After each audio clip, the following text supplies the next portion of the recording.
Hi ಎಲ್ಲರಿಗೂ welcome back to my mini vlog. ಎಲ್ಲರಿಗೂ ದೀಪಾವಳಿ ಹಬ್ಬದ ಆರ್ಥಿಕ ಶುಭಾಶಯಗಳು. ಮತ್ತೊಮ್ಮೆ ನಮ್ಮ ಮನೆಯಲ್ಲಂತೂ ಸಿಂಪಲಾಗಿ ಸರಿ ದೀಪಾವಳಿ ಹಬ್ಬನ ಮಾಡಿದ್ವಿ. ದೀಪಾವಳಿ ಹಬ್ಬ ಅಂದರೆ ಬೆಳಕಿನ ಹಬ್ಬ ಅಂತ ನಿಮಗೆಲ್ಲರಿಗೂ ಗೊತ್ತು.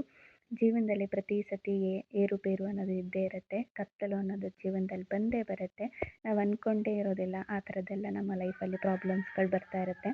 ಆದರೆ ಈ ಒಂದು ಹಬ್ಬ ಏನು ತೋರಿಸ್ಕೊಡುತ್ತೆ ಅಂತಂದರೆ, ಬೆಳಕು ಅನ್ನೋದನ್ನ ತೋರಿಸ್ಕೊಡುತ್ತೆ. ಎಷ್ಟೇ ತೊಂದರೆ ಬಂದರೂ ಒಂದಲ್ಲ ಒಂದು ದಿವಸ ಬೆಳಕು ಅನ್ನೋದು ನಿಮ್ಮ ಜೀವನದಲ್ಲಿ ಬಂದೇ ಬರುತ್ತೆ ಅಂತ ಈ ಹಬ್ಬ ನಮಗೆ ತೋರಿಸ್ಕೊಡುತ್ತೆ.